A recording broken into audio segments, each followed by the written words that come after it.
मेरे प्रिय छात्र छात्राओं, पिछले पीरियड में बेटा हम अष्टमा पाठा पूर्ण कर चुके हैं।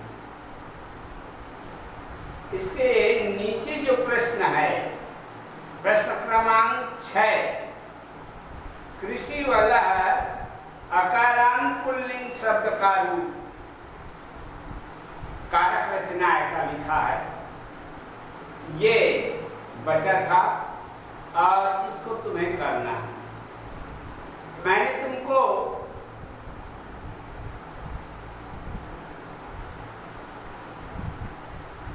पहचानना बताया है कि ये जो शब्द है वो किस श्रेणी में आता है, किस प्रकार का होता है। अकारांत है कि इकारांत है कि उकारांत है कि ऋकारांत है, क्या है। इसको जानने के लिए हमने तुमको तरीका बताया था कि उस शब्द के अंतिम वर्ण पर हम विचार करेंगे। उसके अंतिम वर्ण में यदि स्वर बैठा है तो वह अजंत शब्द कहलाएगा, और यदि उसके अंतिम वर्ण में बेटा व्यंजन बैठा है तब वह हलंत शब्द कहलाएगा। तो याद रखना, हाँ, स्वर को देखते जाना। जैसे ये कृषि वाला जो दिया है, ये शब्द का अंतिम वर्ण में आ, तो इसको कहेंगे अकारांत पुल्लिंग संज्ञा शब्द। और छठी कक्षा से तुम अकारांत पुल्लिंग संज्ञा शब्द पढ़ते आए हो। बालक, बालका पढ़े हो ना। तो जैसे बालका का कारक रचना तुमने पढ़ा है बेटा, बस कृषि वाला का भी वैसे ही चलेगा। यदि तुम बालक का याद कर लिए हो तो कृषि वाला का लिखने के लिए तुमको कोई दिक्कत नहीं होगा। समझ आ गया। बालका बालको बालका बालकम बालको बालकान बालकेन बालकाभ्याम बालकैः बालकाय बालकाभ्याम बालकेभ्यः बालकान् बालकाभ्याम बालकेभ्यः बालकस्य बालकयोः बालकानां बालके बालकेषु बालकेषु हे बालक हे बालिका हे बालिका। इस तरह से बालक का कार्य 8 विभक्तियों में हो गया। बस इसी तरह से कृषि वाला का भी, कृषि वाला कृषि वाला कृषि वाला कृषि वलम कृषि वाला कृषि वलान कृषि वलेन कृषि वलाभ्याम कृषि वला यही चतुर्थी आ जाएगा। कृषि वलाय कृषि वलाभ्याम कृषि वलेभ्यः। इस तरह से इसका कारक रचना तुमको बना लेना। समझ आ गया। अब आ जाओ हम अपने अगला पाठ दिया है बेटा, षड ऋतु वर्णनम।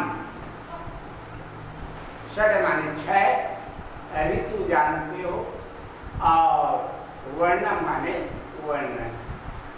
6 ऋतुओं का वर्णन तुमने देखा है कि ऋतुओं की संख्या अक्सर 3 बतलाया जाता है। कौन कौन सी ऋतुएं हैं? तो ग्रीष्म, वर्षा, शीत, है ना। परंतु इन 3 ऋतुओं को पुनः विभाजित किया गया और 6 में विभक्त है। समझ में आया। ये 6 ऋतुओं का नाम याद रखना। पहला है वसंत, ऋतुराज, ऋतुओं का राजा कहलाता है। और वसंत के बाद दूसरा आता है, वो है ग्रीष्म। ग्रीष्म समझ गए ना। गर्मी का मौसम, ग्रीष्म। तीसरा है बेटा पावस, वर्षा ऋतु को पावस कहते हैं, समझ आया। चौथे ऋतु का नाम है शरद, जैसे यही शरद ऋतु आ गई। रामचरितमानस में ये चौपाई आती है, वर्षा आ गई शरद ऋतु आई, लक्ष्मण देखो परम सुहाई। रामचरितमानस में ये चौपाई आती। भगवान राम अपने भाई लक्ष्मण को संबोधित करते हुए कहते हैं कि भाई लक्ष्मण देखो शरद ऋतु का आगमन हो गया। हाँ, कितना अच्छा लग रहा। तो ये शरद ठीक है। और शरद के बाद आता है हेमंत। कौन सी ऋतु है? हेमंत। ये पंचम है ना। पहला वसंत, दूसरा ग्रीष्म, तीसरा पावस, चौथा शरद, पांचवा हेमंत और छठवा ऋतु है वो है शिशिर। इस तरह से 12 महीने को 6 ऋतुओं में विभक्त किया गया है। अब इन ऋतुओं का वर्णन अपन देव भाषा संस्कृत में पढ़ेंगे। आ जाओ षड ऋतु वर्णन। मैं पढ़ रहा हूँ बेटा, तुम लोग भी पुस्तक में ध्यान से देखते जाओ और अनुवाद भी बताता जाऊंगा। अस्माकं देशे षड ऋतवः भवन्ति। हमारे देश में 6 ऋतुएं होती हैं। ठीक। तेई में वसंत, ग्रीष्म, वर्षा, शरद, हेमंत, शिशिर, रस्त। ये 6 ऋतुओं के नाम दिया हुआ है। क्या क्या? इनमें वसंत, गर्मी, वर्षा, शरद, हेमंत और शिशिर। ठीक है। एतेषु वसंत ऋतुराजा इति कथ्यते। इनमें वसंत को ऋतुओं का राजा कहते हैं। ठीक। अस्यागमन माघ शुक्ल, अस्यागमन माघ शुक्ल पक्षायां तिथौ भवत्। देखा, इसका आगमन कब होता है? माघ महीने के अंजोरी पाद, शुक्ल पक्ष कहते हैं इसको, है ना।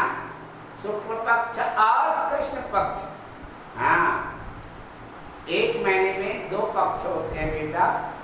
अंधेरे पाद को कृष्ण पक्ष कहते हैं और उजेले पर पाद को कहते हैं शुक्ल पक्ष। तो कह रहा है अस्य आगमन माघ शुक्ल पक्षम, शुक्ल पक्षायां तिथौ भवति। उसका आगमन उजेले पाद के पंचमी को प्रारंभ होता है। अस्मिन् दिने वाग्देव्या पूजनम अपि भवति। और इस वसंत पंचमी के दिन, अस्मिन् दिने, इस दिन माता ज्ञान की देने वाली देवी सरस्वती की पूजा की जाती है ना। ठीक। वसंते समशीतोष्ण वातावरणम भवति। वसंत में वातावरण कैसे होता है? तो समशीतोष्ण, न ठंड और न ही गर्मी, ऐसा सुंदर वातावरण होता है। शीतल मंद सुगंध मलयालिम प्रभाति। देखा कैसी हवा बहती है? तो कहते हैं मलयगिरी से चलने वाली शीतल मंद सुगंधित पवन या वायु चलती है। तीन विशेषता है उस पवन की, ठंडी और धीमी गति और सुगंध। ये वने उपवने च विविधानि पुष्पाणि विकसन्ति।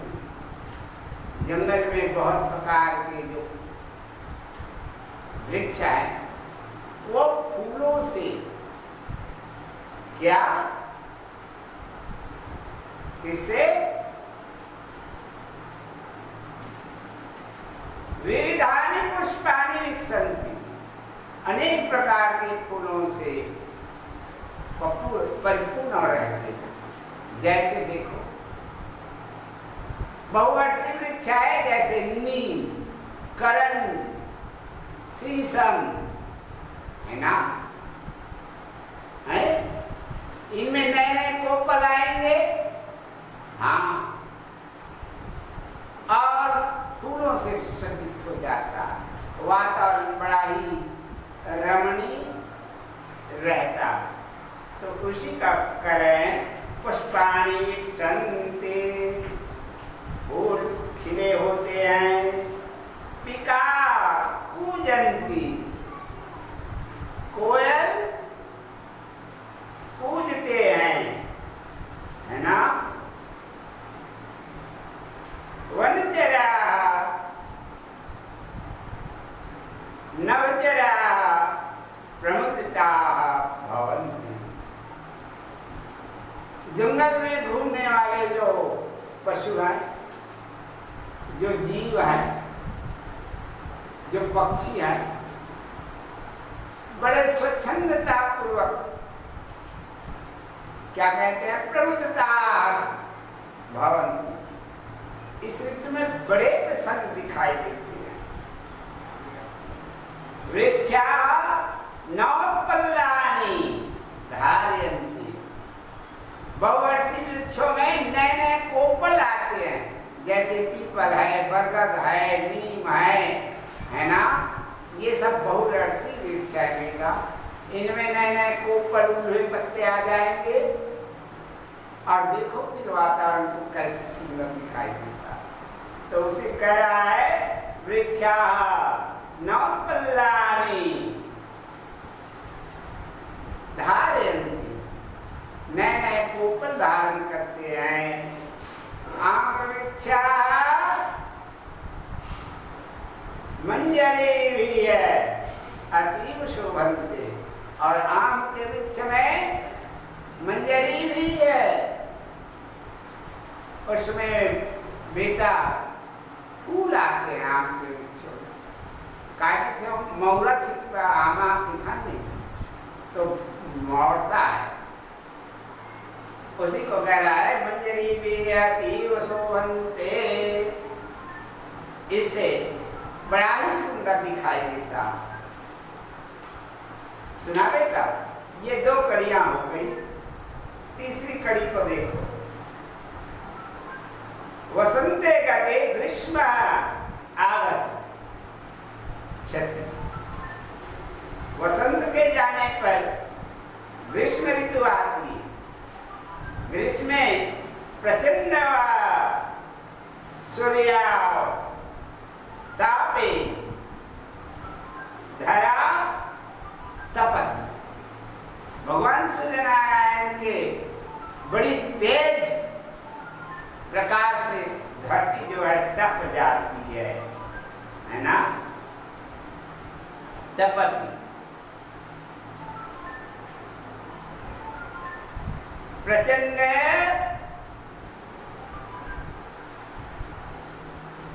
प्रचंडम रोगकारकम विपम स्वेदम बिंदु रूपे शरीरात बह्य निर्गच्छति।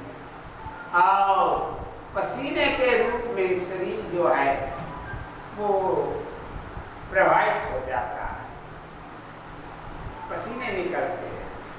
ठीक है। हरितवर्णानाम प्रफलम पक्वा पीतायते। देखा, आमों में पके हुए फल पीले पीले दिखाई देते हैं।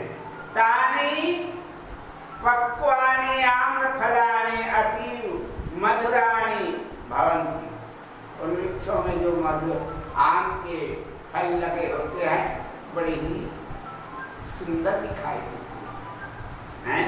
मधुराणि भवन्ति, अति सुंदर दिखाई देते हैं। इस तरह से 3 कड़ियाँ हो गई। जितना बचा बेटा 3 कड़ियाँ वो अगले पीरियड में पढ़ा दूंगा। ठीक है। इन कड़ियों का अनुवाद कॉपी में कर लेना। और पिछले पाठ जो मैंने पढ़ाया है अष्टमा पाठ, उसका प्रश्नोत्तर अच्छी तरह से कर लेना बेटा, याद कर लेना प्रश्नोत्तर को। हाँ ठीक।